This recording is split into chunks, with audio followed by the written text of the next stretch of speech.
नमस्कार। चलिए आज चलते हैं 200 साल से भी लंबे एक अनोखे सफर पर और समझते हैं सिख धर्म के 10 गुरुओं की विरासत को।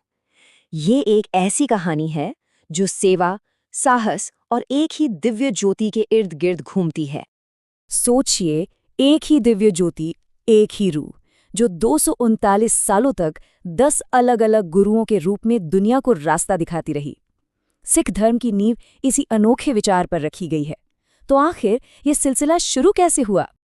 तो इस शानदार सफर को ठीक से समझने के लिए सबसे पहले इसका एक खाका देख लेते हैं, है ना? कि आखिर ये शुरुआत कहाँ से हुई और मंजिल क्या थी। अब देखिए, ये टाइमलाइन अपने आप में कहानी कहती है। 1469 में गुरु नानक देव जी से शुरू होकर ये सिलसिला सदियों तक चलता रहा। एक के बाद एक गुरु और फिर गुरु गोबिंद सिंह जी पर आकर मानव गुरु का सिलसिला थमता है। ये एक ऐसी कड़ी है जो कभी टूटी नहीं। तो चलिए इस सफर के पहले पड़ाव पर चलते हैं।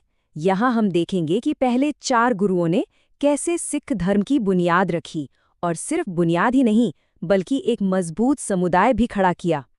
और इस पूरी यात्रा का जो मूल है, जो केंद्र है, वो गुरु नानक देव जी के बहुत ही, कह सकते हैं, क्रांतिकारी संदेश से शुरू होता है। एक ओंकार, मतलब ईश्वर एक है। सोचिए, उस दौर में जब समाज बटा हुआ था, ये विचार कितना गहरा और सबको जोड़ने वाला रहा होगा। और देखिए, ये सिर्फ किताबी बातें नहीं थीं। गुरु नानक देव जी ने जिंदगी जीने का एक सीधा साधा प्रैक्टिकल रास्ता दिखाया। नाम जपना यानी ईश्वर को याद करना, किरत करना यानी ईमानदारी से कमाना, और वंड छकना यानी जो भी आपके पास है उसे दूसरों के साथ बांटना। और हाँ, उन्होंने समाज में फैले जाति भेद का जोरदार विरोध किया और बराबरी की एक मजबूत नींव रखी। गुरु नानक देव जी के बाद वो दिव्य ज्योति पहुंची गुरु अंगद देव जी तक, और उन्होंने एक बहुत ही जबरदस्त काम किया। गुरमुखी लिपि को एक स्टैंडर्ड रूप दिया। अब इसका महत्व समझिए। इसके बिना गुरुओं की शिक्षाओं को सहेजना, उनको लिखना और पीढ़ी दर पीढ़ी आगे पहुंचाना मुमकिन ही नहीं था। इसी बराबरी के विचार को अगले गुरु अमरदास जी एक कदम और आगे ले गए। उन्होंने लंगर की प्रथा को और भी मजबूत किया और एक नियम बनाया, पहले पंगत फिर संगत। मतलब भगवान की प्रार्थना करने से पहले सबको, चाहे वो राजा हो या रंक, एक साथ एक ही पंक्ति में बैठकर भोजन करना होगा। ये उस जमाने में जाति पाति के सिस्टम पर एक सीधी और करारी चोट थी। फिर आए गुरु रामदास जी और उन्होंने अमृतसर शहर बसाया। और ये सिर्फ एक शहर बसाना नहीं था। अमृतसर देखते देखते सिखों के लिए एक आध्यात्मिक और सांस्कृतिक धुरी बन गया। एक ऐसा सेंटर जिसने पूरे समुदाय को एक पहचान दी, एक घर दिया। अब कहानी एक ऐसे मोड़ पर आती है जहां एक तरफ तो सिख धर्म को और मजबूती मिली, उसे संगठित किया गया, लेकिन दूसरी तरफ बहुत बड़ी बड़ी चुनौतियां और बलिदानों का दौर भी शुरू हुआ। ये सिख इतिहास का एक बहुत ही अहम पड़ाव है। 5वें गुरु अर्जन देव जी ने एक बहुत बड़ा काम किया। उन्होंने पहले के सभी गुरुओं की शिक्षाओं और अन्य संतों की वाणी को एक जगह इकट्ठा किया, जिसे हम आदि ग्रंथ के नाम से जानते हैं। अब सिख धर्म के पास एक केंद्रीय पवित्र ग्रंथ था, और साथ ही उन्होंने हरि मंदिर साहिब यानी स्वर्ण मंदिर का निर्माण भी पूरा करवाया।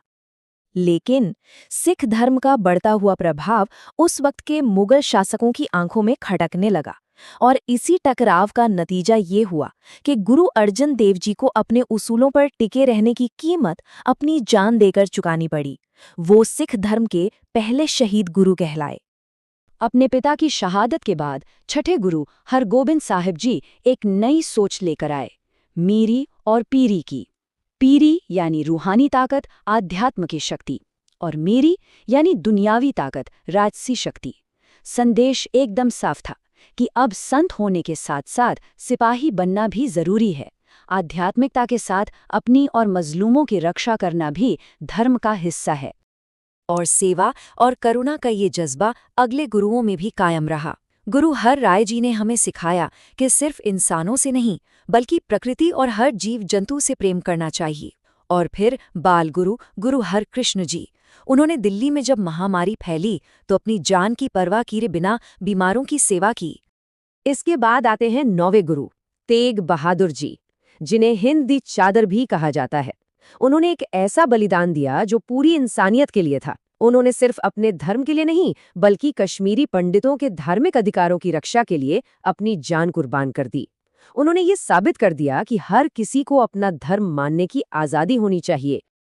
और अब ये कहानी हमें ले आती है 10वीं और आखिरी मानव गुरु, गुरु गोबिंद सिंह जी तक। एक ऐसी शख्सियत जिन्होंने सिख इतिहास को एक बिल्कुल नया और एक निर्णायक मोड़ दिया। 1699 सिख इतिहास में यह साल सुनहरे अक्षरों में लिखा गया है, क्योंकि इसी साल कुछ ऐसा हुआ जिसने सिख कौम की पहचान को हमेशा हमेशा के लिए बदल दिया। इसी साल बैसाखी के दिन गुरु गोबिंद सिंह जी ने खालसा पंथ की स्थापना की। खालसा यानी शुद्ध, ये उन संत सिपाहियों का एक भाईचारा था जो अंदर से आध्यात्मिक थे पर बाहर से जुल्म और अन्याय के खिलाफ लड़ने को भी तैयार थे।